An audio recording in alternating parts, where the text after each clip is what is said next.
This week's declaration is I am planting good seeds in my heart and in my mouth and in my head.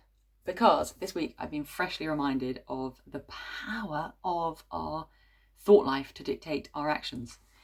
I was in Peter Jones the other day, fun trip up to London, and I was on the first floor, about to go downstairs, whiz downstairs and go home. And I'd come up in the lift and I was about to go down in the lift. And going through my head was this little negotiation. I go down in the lift. I'm a mother of 2 children. I am really quite tired. End of a long day. I deserve to go down in the lift.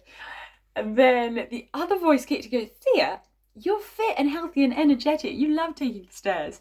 And I was like, oh my gosh, yes, I am. Okay. And so down I went down the stairs. Now this is a minor example and quite embarrassing to let you into the minutiae of my head around taking the lift or the stairs.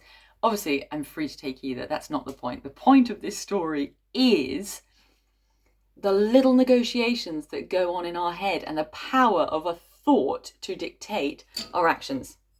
So the following day, I was going to be driving home with the children and I had to go via a shipping container without Dom there to pick up a few things. I was like, Dom, I'm feeling a bit nervous about that. I've never opened that thing up by myself. I don't know if I'll be able to do it. I was feeling a bit defeated, daunted about this massive door. Dom was like, you can totally do it. You're strong and it's even quite fun. You're totally capable. And again, I was like, yes, I can totally do that. I'm not going to be defeated or scared by a shipping container. So sure enough, I drove by the shipping container, opened it up. It was fine. It was fun. It was a challenge and it was great to overcome it and know that I can go and open that. I don't need Dom to be with me. So there were just these 2 funny instances. One where I caught myself having a little negotiation in my head and the other where Dom actually caught me. He sort of highlighted a defeatist tape that was going on and he was like, no, Thea, you are capable and strong. And by him speaking truth over me in that moment, that changed my course of direction to go, yes, and embrace the voyage to the shipping container. Now, I'm So Many Things came about because of my wake up to the fact that our thought life seriously affects our actions. Like the moment for me with the shipping container or John Lewis. A little thought coming in, no, I'm fit and healthy, I can use the stairs, shifted my decision in that moment. And many years ago, well, not that many, I can't even remember how many now, but I was coming out of eating disorders, going through a recovery program, and my sponsor got me saying 3 declarations a day in the mirror. And I thought, that is baloney, really cringe, but fine, I will follow your suggestions because nothing else is working. And I chose, I have a beautiful and healthy body, I'm fearfully and wonderfully made, and I'm enough just as I am. And I used to speak those things over myself each day. That just became part of my routine. I didn't think that much of it until there were these few moments where those declarations popped up and shifted my behavior. And many of you will have heard these stories before, but one was I was at the door of a party about to go in. I felt the cogs beginning to whir, the masks going on, trying to get the Thea show on the road. And God reminded me, I'm enough just as I am. And this pressure just dropped off and I realised I didn't need to go in there and try and be something and be the life and soul of the party. I could just rest and just be me and just be normal. And this happened multiple times where this declaration, this truth would drop into my mind, totally arrest me in that moment and shift my course of behaviour.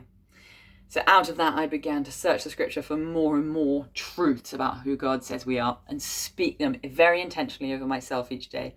And I saw how God used those truths to rebuild my life and change how I conducted myself and how I reacted to situations where for many years I'd gone down a well-trodden path dictated by these thought patterns that had gone around and around and around. And actually, God helped me get rid of many of those tapes which had not helped me and kept me stuck in a place of brokenness and hopelessness and shame and all that stuff. And he gave me a new set of thoughts which helped me agree with heaven, receive the forgiveness that Jesus paid for on the cross, and move forward into my destiny and overcome all sorts of trials and setbacks. So that is why this declaration today is I'm planting good seeds, brackets, in my heart, mind, mouth. Because what we plant will grow. And if we intentionally plant good seeds of God's truth in our heart, that will grow. Out of the overflow of the heart, the mouth speaks, says Proverbs. So I urge you to plant God's truth in your heart, that you may see that good fruit coming out of your mouth and out of your life. And I'm So Many Things, we are equipping you to do that. That is what we are all about, providing you with resources to take thoughts captive to the obedience of Christ and replace old mindsets with new mindsets that are biblically based and truth-filled to help you become the fullest and freest version of who God made you to be. Bye-bye.